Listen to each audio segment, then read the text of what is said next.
Bismillahirrahmanirrahim। अस्सलाम वालेकुम। मैं अज़रा आफ्ताब बोल रही हूँ।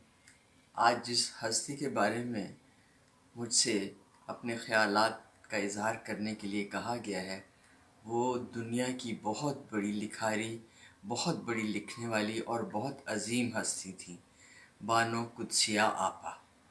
इन्हें कौन नहीं जानता। अगर नहीं जानते होंगे तो हमारे आजकल के नौजवान बच्चे, नई जनरेशन शायद ना जानती हो। मेरे हाथ में उनकी किताबें हैं, आप देख सकते हैं।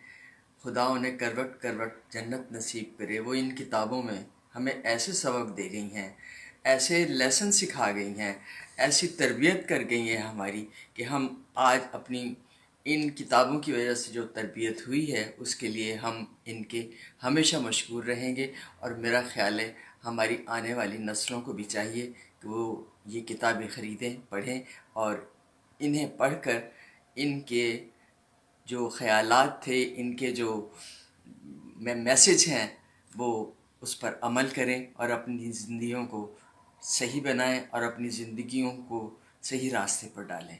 मेरा यही पैगाम है। और बानो कुद्सी आपा, खुदा आपकी और आपके अहल व याल को खुश रखे और आपको जन्नतुल फिरदौस में जगह दे। मेरे पास अल्फाज नहीं है कि मैं किन अल्फाज में आपको याद करूं और किन अल्फाज में आपकी मग़फ़िरत के लिए दुआ करूं। अल्लाह मियाँ आपको करवट करवट जन्नत नसीब करे। ये कि बहुत साल पहले ख़रीदी थी और मैं पढ़ पढ़ कर इन्हें अभी तक थकी नहीं हूँ, अभी भी पढ़ती हूँ। शुक्रिया।